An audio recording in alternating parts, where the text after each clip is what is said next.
What would you do if your life suddenly depended on someone you rejected? When Catherine Miller woke up in the hospital and refused to be treated by a black doctor, she never imagined the consequences her prejudice would set in motion.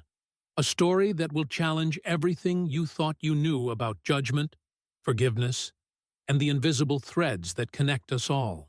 As Catherine's life hangs by a thread and her options dwindle to zero, she'll discover that the barriers we build between ourselves and others might be the very things killing us, and her salvation may come from the most unexpected source imaginable. Before we dive into this powerful story that's changing lives across America, take a second to hit that subscribe button and turn on notifications. Trust me, you don't want to miss the powerful content we share on this channel that might just change your perspective forever. Now, let's begin our journey. The activity at Chicago Memorial Hospital was intense that autumn morning. Orange leaves danced through the air as the ambulance urgently parked at the emergency entrance. Paramedics rushed in, pushing a stretcher carrying Catherine Miller, 52, unconscious after a sudden collapse during her lunch at a restaurant in the financial district. Pressure dropping, 90/60. Tachycardia at 120 beats, shouted one of the paramedics as they handed the patient over to the emergency team. Dr. Zoe Thompson, 38, respected nephrologist and head of the transplant department, immediately took over the case. With skilled hands and precise commands, she stabilized Catherine and ordered a battery of tests. There was something more than a simple fainting spell. Preliminary tests showed alarming signs of acute kidney failure. 3 hours later, in a private room overlooking Lake Michigan, Catherine began to regain consciousness. Her heavy eyes opened slowly, adjusting to the soft, late afternoon light. The first image she saw was Dr. Thompson, with her impeccable white coat and stethoscope around her neck, checking the monitors beside the bed. "Mrs. Miller, I'm Dr. Thompson. You're at Memorial Hospital. You had a collapse and—" Before she could finish, Catherine's eyes widened. Her gaze traveled from the doctor's black skin to her badge, and suddenly her face contorted into an expression of indignation. "No," Catherine interrupted with a hoarse voice. I don't want to be treated by you." Dr. Thompson paused for a moment, thinking she had misheard. "Mrs. Miller, I'm the head of the nephrology department, and I said I don't want to be treated by a black doctor." Catherine's voice echoed around the room, now louder and firmer. "I demand another doctor immediately. White." The silence that followed was cutting. 2 nurses preparing medication in the corner of the room froze. Dr. Thompson maintained a neutral expression, years of professionalism masking the impact of those words. "I understand," she responded with a controlled voice. "I'll request that Dr. Harrison take over your case." The doctor made precise notes in the medical record, quietly instructed the nurses, and left the room with firm steps. In the corridor, she allowed herself a moment of weakness, briefly leaning against the wall. She took a deep breath, adjusted her coat, and proceeded to her office, where she formally documented the incident. Outside the hospital windows, the Chicago skyline was gradually being enveloped by twilight. Zoe sat at her desk, fingers trembling slightly as she typed up the incident report. 20 years in medicine, 14 awards for excellence, and countless lives saved. Yet still, moments like these could pierce through her professional armor. She thought of her father's words when she'd faced discrimination in medical school. "Your excellence is your resistance."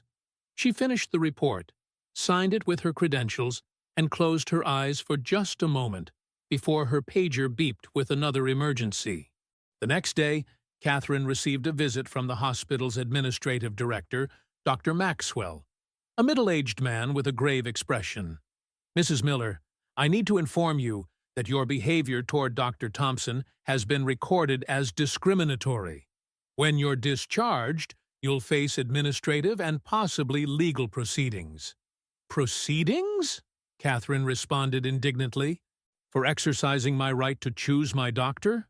For racial discrimination in a healthcare institution, which is a federal crime, the director corrected. But that will be addressed after you've recovered. Now, there's something more serious to discuss. The director's tone changed, becoming heavier. He opened a folder with test results. Mrs. Miller, your tests have shown a condition much more serious than we initially thought. Both your kidneys are failing rapidly. You'll need an urgent transplant. The words hung in the air like a sentence. Catherine felt the floor disappear beneath her feet as the gravity of her situation began to sink in. Transplant, she repeated, the word feeling foreign on her tongue. But I was fine just last week. I had a little back pain, some swelling. Nothing serious. Dr. Maxwell's expression softened slightly. Sometimes kidney disease is silent until it's advanced. Your blood work shows toxins at dangerous levels.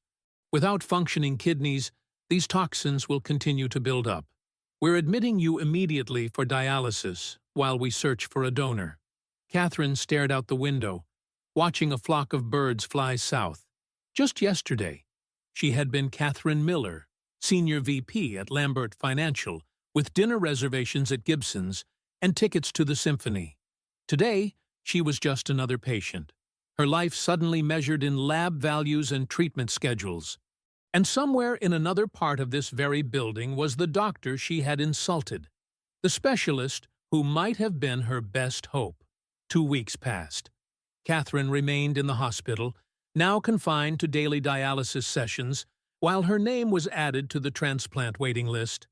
The news of her condition quickly changed her priorities. Suddenly, the complaint about Dr. Thompson seemed insignificant compared to her fight for survival. Winter had come early to Chicago, bringing with it a snowstorm that covered the hospital windows. Catherine watched the white flakes accumulating on the windowsill, feeling as cold inside as the weather outside. Her body was weak, her skin yellowish, and the doctors expressed growing concern.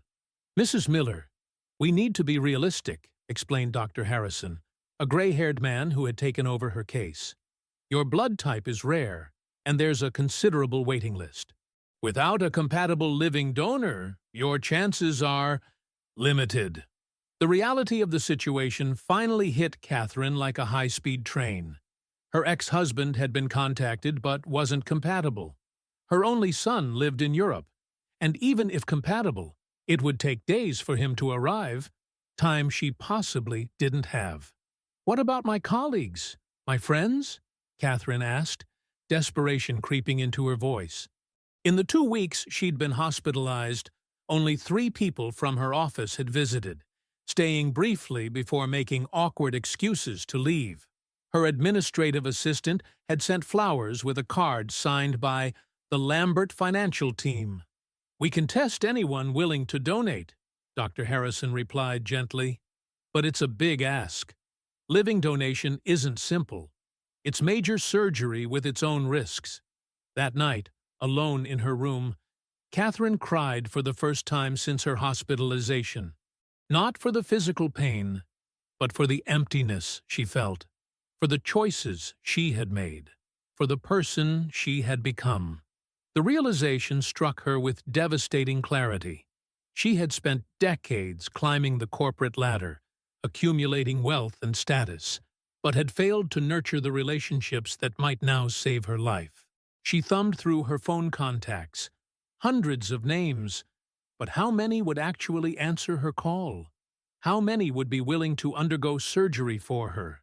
The harsh, fluorescent lights of the hospital room seemed to illuminate not just her physical fragility, but the brittle foundation of her life. Meanwhile, on another floor of the hospital, Dr. Zoe Thompson stayed late, reviewing medical records. Despite being officially removed from Catherine's case, she continued monitoring her progress from a distance. That's when she noticed the alarming deterioration in the last 48 hours.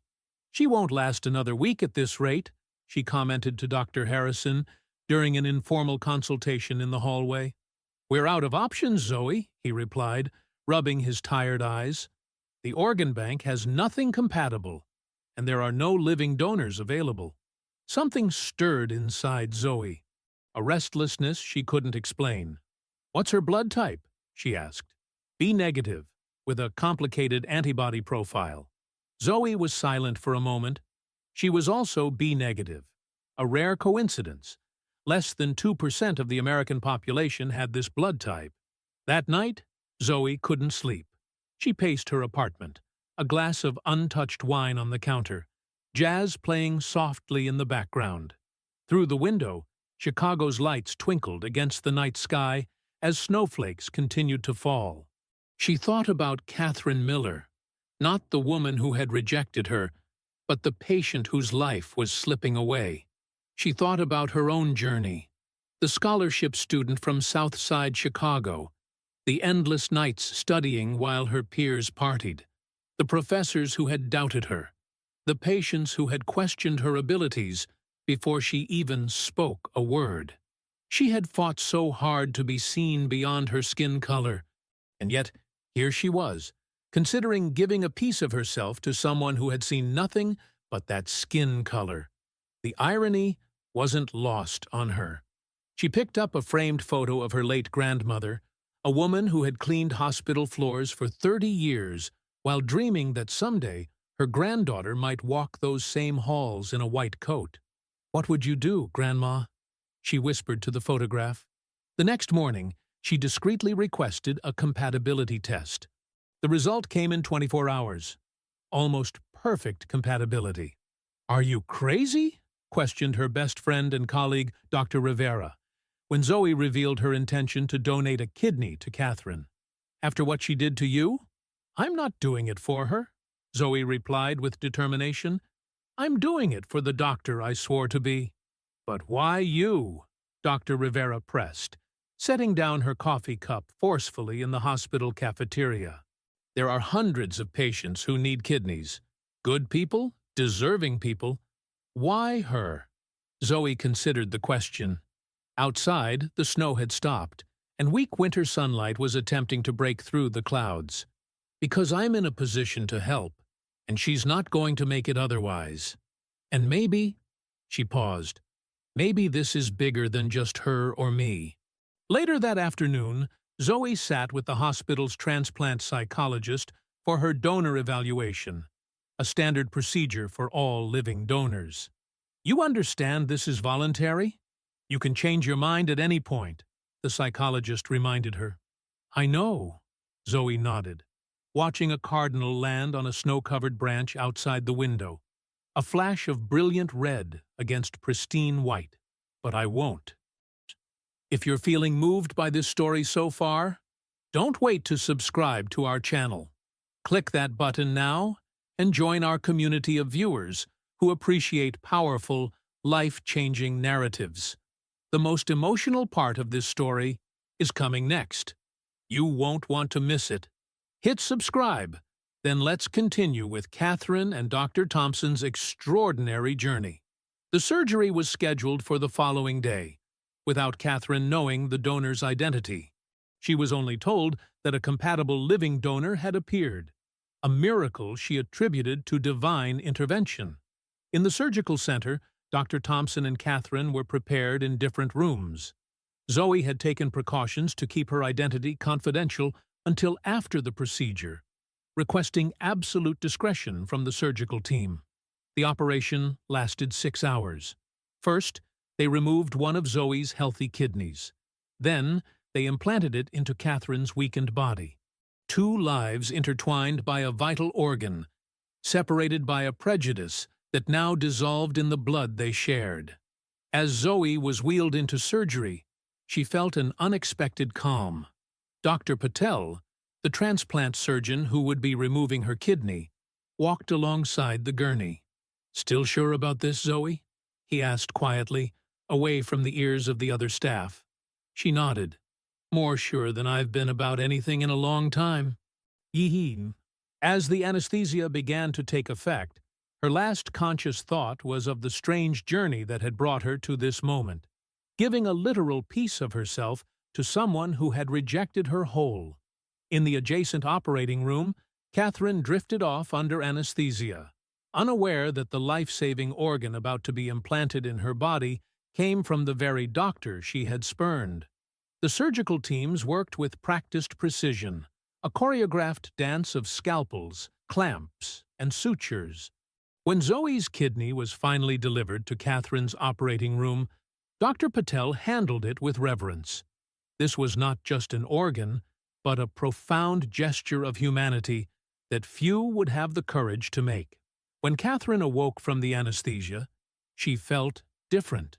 The pain was present, but there was something more, a sensation of lightness she hadn't experienced in weeks.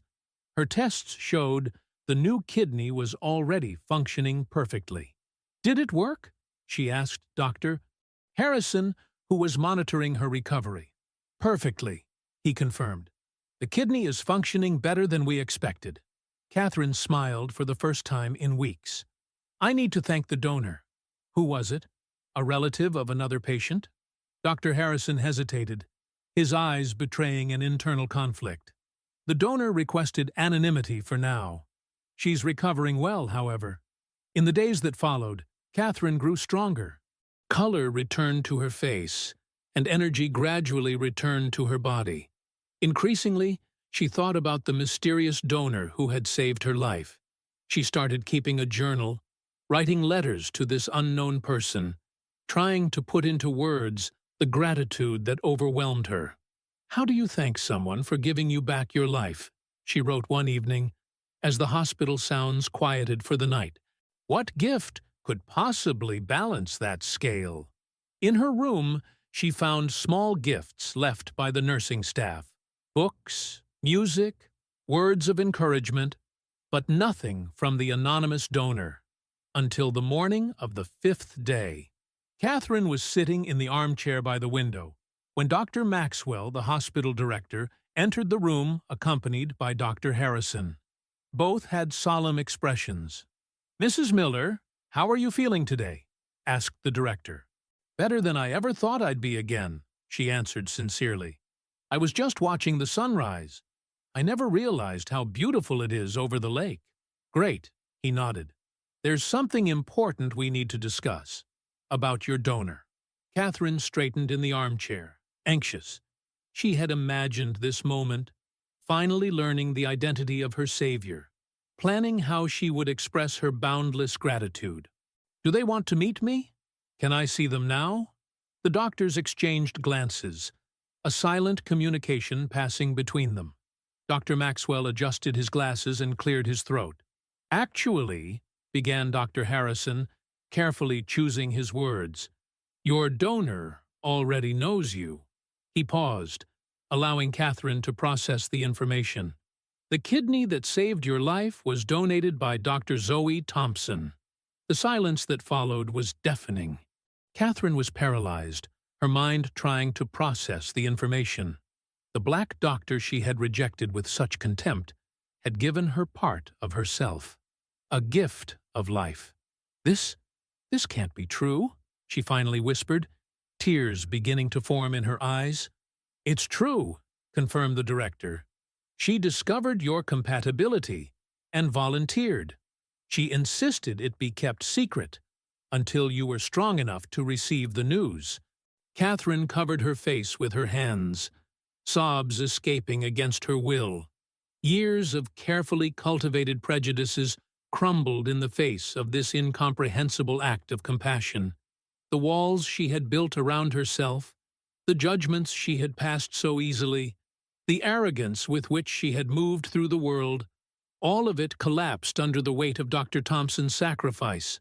"Why?" was all she could ask. "Why would she do this, after what I said?" Dr. Harrison smiled softly. "Perhaps that's a question you should ask her directly." Outside Catherine's window, a fresh layer of snow began to fall, covering Chicago in a blanket of white. It seemed symbolic somehow. A clean slate, a new beginning, a world wiped pure of past transgressions. Catherine watched the snowflakes, each one unique yet part of the same storm, and felt something fundamental shift inside her. The kidney functioning within her, Dr. Thompson's kidney, was more than just an organ.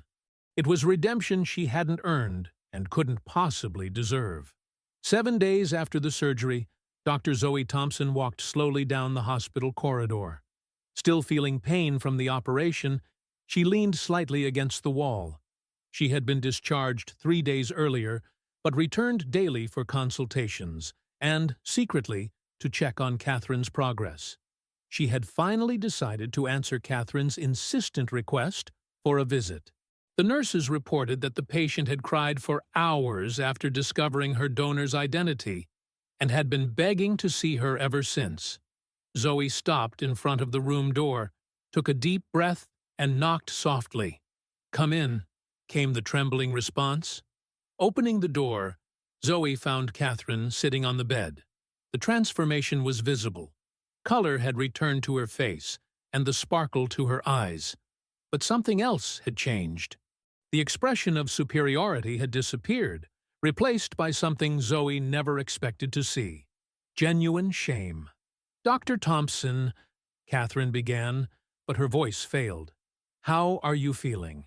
Zoe asked professionally, maintaining a respectful distance. "Physically, better than I could have hoped," Catherine answered softly. "Emotionally, I don't know if I'll ever be able to forgive myself." The room was filled with flowers, not the formal arrangements from Catherine's office, but personal bouquets from the hospital staff, who had been moved by the story now circulating through the halls. A card on the nightstand read simply, "Thinking of both of you." The winter sun cast long shadows across the room as afternoon began its slow transition to evening. Zoe observed the woman for a moment. She had faced prejudice throughout her life, but had never been in a situation like this. Never seen remorse so clearly stamped on the face of someone who had discriminated against her. "Why?"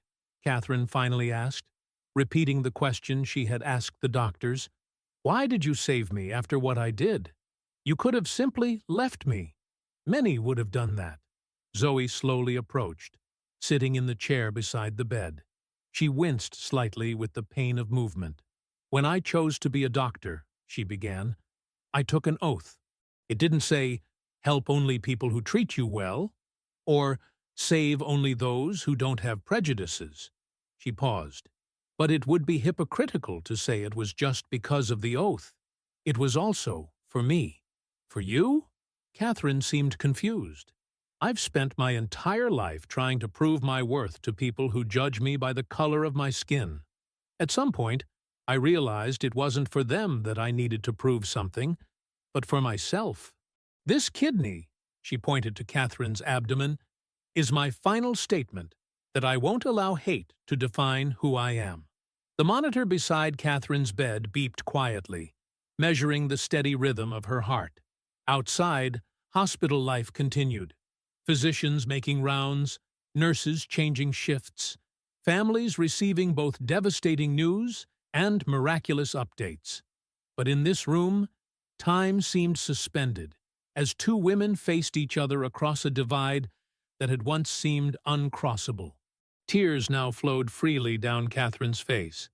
Decades of prejudices and distorted beliefs confronted by a single act of extraordinary compassion. "I don't deserve this," sobbed Catherine. "I don't deserve your kidney. I don't deserve your compassion." "It's not about deserving," Zoe replied softly. "It never was. It's about humanity." There was a moment of silence between them. No longer doctor and patient, no longer black and white, just two women connected by the deepest of bonds. A shared vital organ. "I don't know how to live with this," Catherine confessed.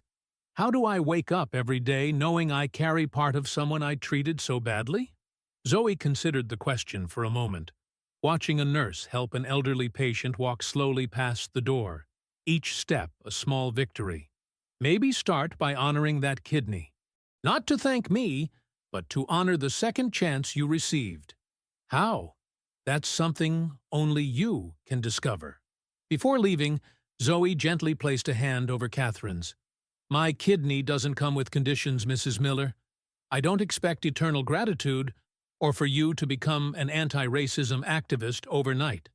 I just hope that when you look at other people different from you in the future, you'll remember that you carry part of one of them inside you, and that maybe, just maybe, the differences between us aren't as great as they seem. 3 months later, on a spring morning, Dr. Zoe Thompson was walking through the hospital parking lot when she noticed a new poster on the community board. It was an announcement for a support group for transplant patients, focused especially on building bridges between diverse communities. The group's founder, listed in small print at the bottom, Catherine Miller. Zoe smiled to herself and continued on her way, feeling the scar on her abdomen, no longer a reminder of sacrifice, but a symbol of transformation, for Catherine, for herself, and perhaps for the world around them. The spring air carried the scent of new beginnings. Across the city, trees that had stood bare and rigid against winter's assault now burst with green life. In her office, Zoe reviewed a patient file when a knock came at the door. It was Catherine, standing straighter now, holding a small potted orchid. "I hope I'm not interrupting," she said hesitantly. I wanted you to know that we had our first support group meeting yesterday. 20 people came, different ages, backgrounds, races, all connected by their transplant experiences." She set the orchid on Zoe's desk. "One of our members grows these. She said they're remarkably resilient, can bloom even after seeming dead for months." Zoe touched one of the delicate purple petals. "Thank you for letting me know about the group." Catherine nodded, turning to leave before pausing at the door. "My son is flying in from London next week. He wants to meet the woman who saved his mother's life. Not just physically, but—" She struggled for words. "In every way that matters. If you're willing, we'd love to have you for dinner." "I do it." As Catherine left, Zoe turned to her window where Chicago sprawled before her. A city of neighborhoods often divided by invisible lines of race and class, yet connected by the human experiences that transcend such boundaries. She thought about how change happens, rarely through grand gestures or sweeping reforms, but through individual hearts opening, one connection at a time. Outside her window, life continued its imperfect journey. But within the walls of this hospital, something miraculous had occurred. Not just the medical miracle of a successful transplant, but the profound miracle of genuine human transformation. This story reminds us that transformation often comes from unexpected places. Sometimes the very people we reject become our salvation.